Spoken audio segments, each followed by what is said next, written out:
Netflix va-t-il tuer le cinéma français? Netflix irrite les exploitants de salles de cinéma. Netflix versus cinéma, la guerre est déclarée. Netflix.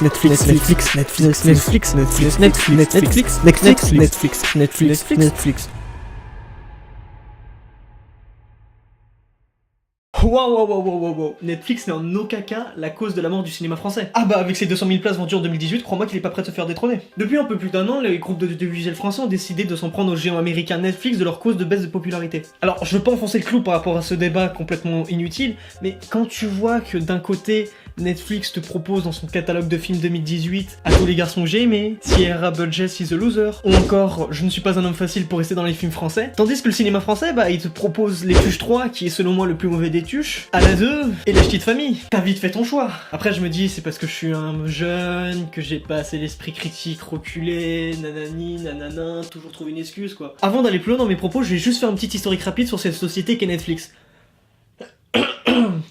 Netflix a été fondé le 29 août 1997 en Californie par Red Hastings dont le but était de louer des DVD par correspondance sur internet. C'est comme en France les vidéos futures, mais sur internet. Pour ceux qui se souviennent de vidéos futures, je me sens vieux là maintenant, c'est toute mon enfance. En 2007, lors du déclin du DVD avec l'arrivée du haut débit aux États-Unis, Netflix a vite compris qu'il fallait passer à autre chose. Il s'est donc transformé en service de vidéo streaming par abonnement. Ce qui en France revient à la VOD, si vous préférez. C'est pour ça que Amazon aussi son propre service de streaming. À partir de 2010, Netflix s'exporte partout dans le monde. D'abord au Canada, puis ensuite en Amérique latine, et enfin en Europe en 2011. Mais il faudra attendre 2014 pour qu'elle soit officiellement exportée en France avec la sortie de la série Marseille. Aujourd'hui, Netflix est le site de streaming le plus utilisé avec ses 137 millions d'abonnés mondial en 2018. Enfin, plus de 137 millions parce qu'on connaît tous quelqu'un qui gratte le compte de quelqu'un d'autre, j'en fais partie, bonjour à la personne qui m'a gentiment prêté son compte, big up à toi. En France, elle représente 5 millions d'abonnés, soit 7,46% de la population française. Mais du coup, tout va bien, c'est juste un site de streaming totalement légal qui propose des films et des séries dont il a acheté les droits. En soi, oui, ça aurait pu être ça et j'aurais pu finir ma vidéo. Mais vous vous doutez bien que le problème ne vient pas de là. Netflix qui grandit en popularité et qui a de l'argent à plus savoir en faire, qu'est-ce qu'il décide de faire ?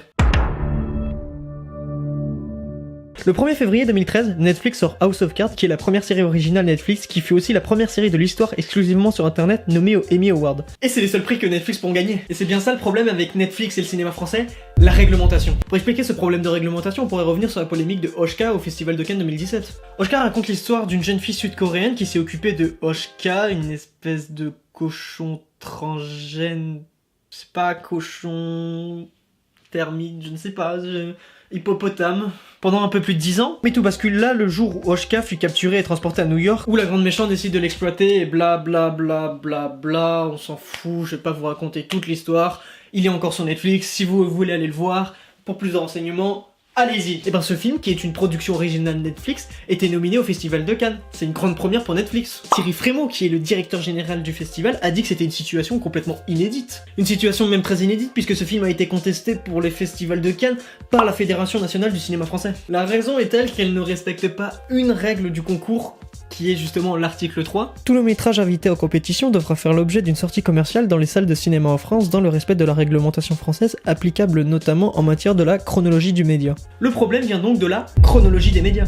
Et je dirais qu'environ 98,7% des gens qui regardent cette vidéo ne savent pas ce que c'est la chronologie du média. Donc pour faire plus simple, j'ai fait une frise qui explique la durée de vie d'un film. Je sens que je vais perdre environ 50% de mon audience, mais c'est là le plus important, c'est là où il faut rester parce que c'est là le sujet principal et le problème principal. Lors de sa sortie, un film a une durée de vie d'1 mois dans les salles de cinéma. C'est-à-dire que les gens ont plus ou moins 1 mois pour aller voir le film. Une fois cette date dépassée, le film doit continuer sa route dans la chronologie, ou au bout de 4 mois, il se retrouve en DVD, qui est en déclin comme on l'a dit précédemment, ou en vidéo à la demande. Ça veut dire que t'achètes juste le film, mais en dématérialisé.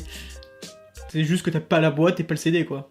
Après cela, le film doit attendre 10 à 12 mois minimum pour être diffusé sur les chaînes payantes genre Canal+ ou autre. Minimum 22 mois plus tard, le film peut être diffusé sur les chaînes partenaires avec ce dernier. Parce que oui, la télévision française est obligée d'avoir des partenariats avec des films pour le coup de com' et pour eux l'avoir en prime time. C'est au bout de 30 longs mois que le film peut être diffusé sur toutes les chaînes gratuites comme France 2, TF1, etc. Pour finir, le film pourra enfin se retrouver sur des services de vidéo à la demande par abonnement au bout de 36 mois. Ce qui fait 3 ans après la sortie au cinéma. Mais du coup, le Netflix, il se trouve où dans cette frise chronologique? Donc quand Netflix sort une production originale sur leur plateforme, bah... il grille toutes les étapes de la chronologie du média. Et donc il ne respecte ni la réglementation du festival, et encore moins la réglementation relation télévision-cinéma imposée par le Centre national du cinéma et de l'image animée. Sauf que lui, Netflix, il est un petit peu en mode « Ah, désolé les gars, je savais pas, t'as vu, c'est pas mon pays, ça me regarde pas, c'est vos problèmes, moi je m'en vais hein ». Parce que Netflix, dans tout ça, il y est pour rien, lui, il en a rien à foutre, il respecte juste la réglementation de son pays, qui est... l'Amérique, c'est bien.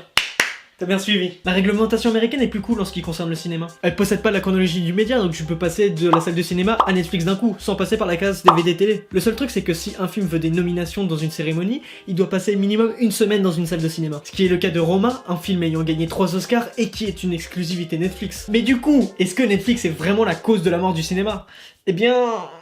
oui et non. En fait, ça fait bientôt 60 ans que ce débat assez stérile existe, puisque d'un côté, tu as toujours eu l'ancienne génération, qui est le cinéma, le début de l'audiovisuel, tout ça, et les nouvelles générations. La télévision va tuer le cinéma français. Le VHS tue le cinéma français. Les DVD, futur remplaçant du cinéma français. C'est juste qu'aujourd'hui, le débat concerne Internet et que ça dérange les anciens médias, la rapidité face à la société de consommation dans laquelle on vit. En fait, le problème vient surtout d'un souci monétaire. Parce que oui, quand vous achetez une place de cinéma, l'argent revient au CNC et autres distributeurs, SACEM, tout ça. Et c'est la même chose avec le DVD et la redevance télé. Netflix, tu veux l'acheter 8 balles par mois, t'as plus de 100 000 films et séries à ta disposition. Et c'est là où Netflix va tuer le cinéma français sur le long terme.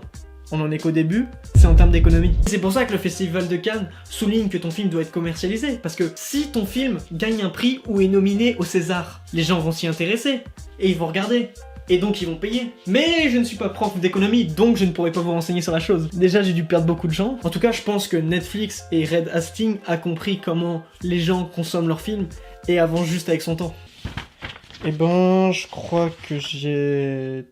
tout dit, donc merci d'avoir regardé cette vidéo. Si ça vous a intéressé, likez, dites-le moi dans les commentaires, et n'oublie pas de partager à ta famille, tes amis, etc. Et surtout, abonne-toi.